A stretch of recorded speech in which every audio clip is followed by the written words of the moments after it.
In next 21 hours, we are going to see what the Fed is going to do. Why is this really important? We all know how volatile it can get. Will they go further with another 75 to 100 basis point, or they will stick in between 50 towards 75? We will have to see what they're going to do because it's going to be unpredictable right now. The market really don't want another hike like the last one. 75 basis point is going to kill the economy, or at least a lot of jobs are going to be bashed with that one. Now the politicians are standing up. You see big institutions going against the wind. So this is going to end on a bad note if they do that. We don't know what they want to do, but if you are looking at the cryptocurrency market, it really is interesting to watch a lot of these coins slowly grind back higher. One, it was the end of the month. We dropped in some, but these coins are slowly grinding back up. Look at XRP. It is still holding on that support level. That's really great to see because when we look at Bitcoin on a short term, it does give us the narrative out here. We broke higher. We are right now in this pennant. We need to see whether we are going to break lower or bounce towards the resistance and break higher from there. But in between that, we will get this outcome because it's just one day from here and we will see what they are going to do. So if this interests you, hit that like and subscribe button.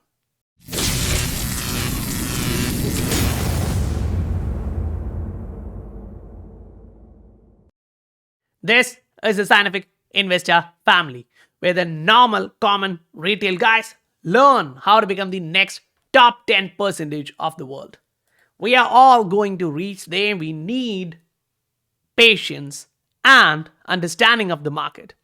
Right now, when we look at the general market, this is something from Tech Day which actually caught my eyes because as I was looking at this, I was like, okay, this really looks familiar. I was talking about this 2021 Feb, that there is a huge possibility we may go into this. Now that 2021 Feb is here. We just entered that territory. If you go back, the video is still there in YouTube, right? We talked about that further in March, saying this is a huge possibility. And from last 1.5 years, we've been repeating that. Right now, some of these big accounts, they are also pointing towards the same. The way he showcases that is like you wanted a super cycle, right? You said you wanted a super cycle. That can be possible if dollar is going to slow down here on a historical level of resistance. That is what you are looking at.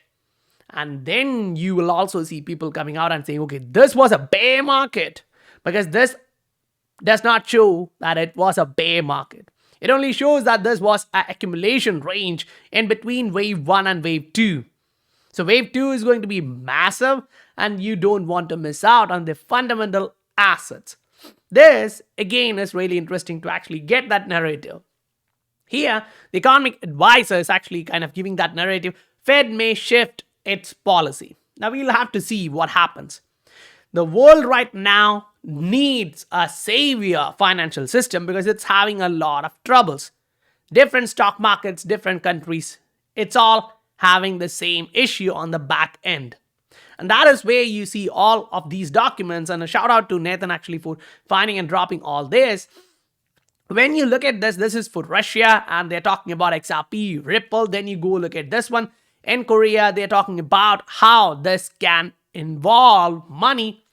And now that's CBDC kind of structure for the governments. But anyway, that is going to come on here. When they talk about this structure, understand this is not something which is transitory.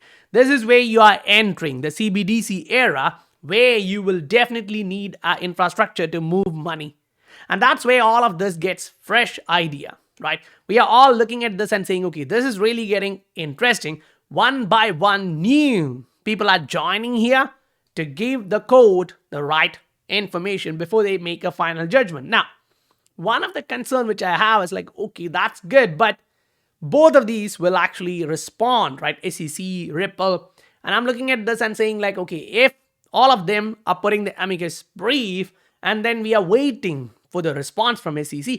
This is going to delay the entire process. When the fundamental is getting so stronger, you are seeing people build on this ledger, and you get a lot of attention, new money coming in, investors coming in.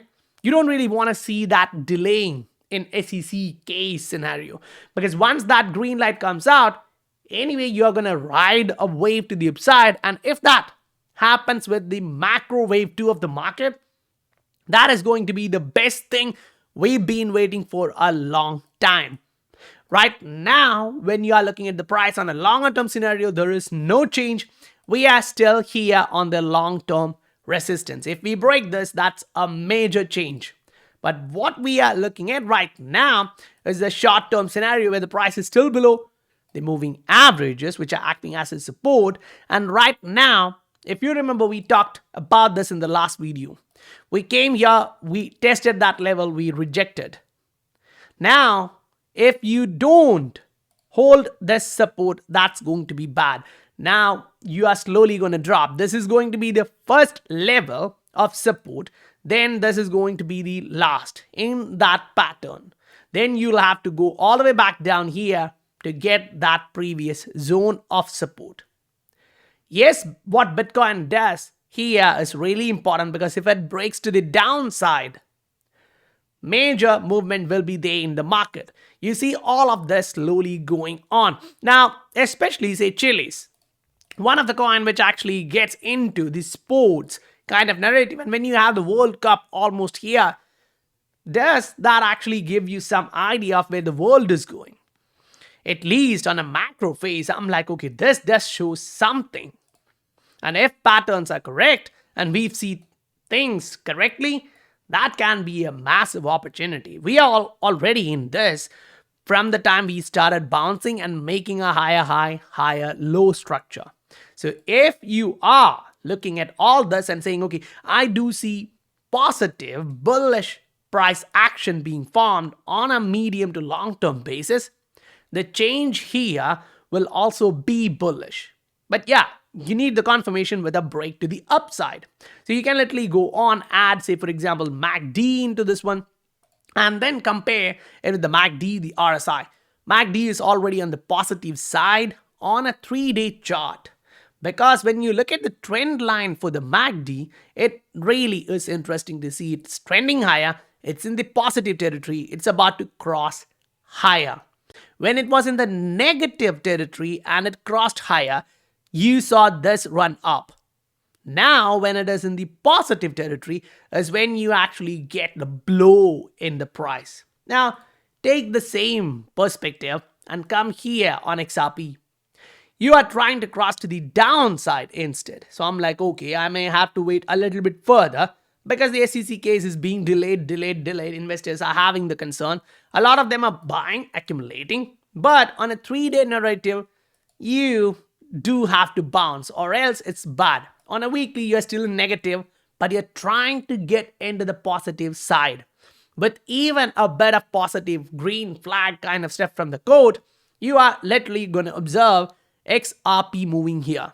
Because one of the other reason which you can say all these people are joining is they're kind of sure that Ripple and XRP is going to win because the truth and the fact is on their side. History will note how this case is ruled on. So the judge won't take any risk going to side with SEC because the world looks at this, right? And XRP is not a security in any other country in the world. So if that judge come out and say, okay, this is a security, what happens? The entire world looks at this one and say, okay, what was that?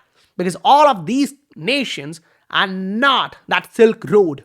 You look at UK, you look at Singapore, you look at Switzerland, you're looking at a lot of different areas, including the Middle East, where this is the asset, Japan's. You look at all of these areas, they are naming this as a utility token.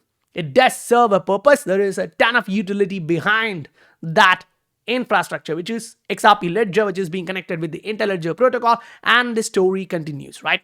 So when we come back on the price action here, yes, short term, it does show you like it's going to be volatile and possibility of a downside too. But when you are on a macro scale, that's when it really gets interesting, because even if you are going down short term, this shows you that there is a huge possibility that the short term bearishness can be erased with the long term bullishness.